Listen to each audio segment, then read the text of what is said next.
So my reaction to the ad about bone condition technology being used in mass transit to send commercial messages to consumers was honestly just a laugh.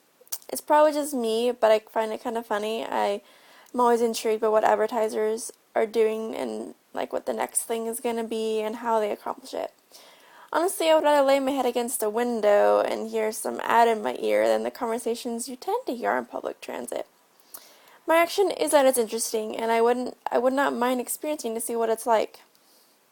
I think this technology would be more readily accepted if it was used for things more like headphones or music or books. Where it could remain a sense of privacy. So when you are in public, I think anyone who has disliked the kid walking around with a boombox, or more for this generation, the headphones hanging around the ears, blasting the music, and they wish they could not hear their music. And I think it's more as technology used in that way is sort of already being used, it's going to make it more acceptable. I think with the way it is, it feels forced, and like the ads on the mass transit, the more it will be rejected because people like to think they have control over what they hear and see. I think it's pretty unlikely that bone condition technology as an ad medium will take off in the US.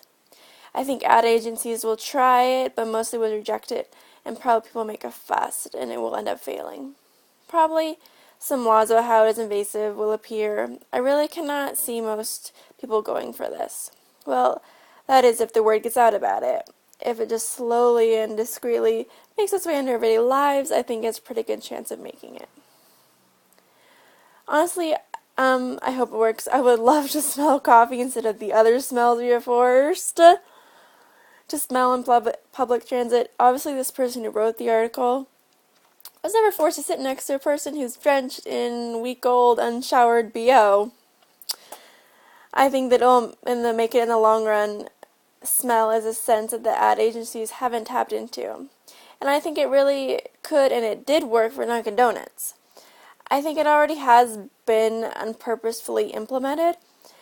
Think about it. How often have you, been outside and you get a whiff of, a barbecue and all of a sudden you want barbecue and you go get barbecue or you make barbecue? See? And it's the same thing goes for, restaurants and creating a smell and you get a whiff of it in the air and you go get the food in the restaurants. Just because it's not an ad agency, it still already happens.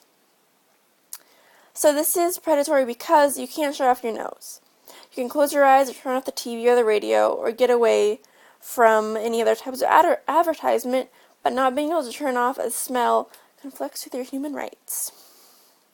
This is not predatory because it's the same as any other ad, just that you may be more able to perceive it.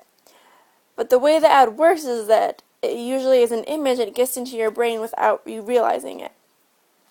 Seeing an image is no more invasive than smelling it. Whether you look away or not, the image is going to be in your brain. And the ad is going to be there. Also, I mentioned before, this has been used by the food industry mostly, and by the body spray industry too, to attract customers.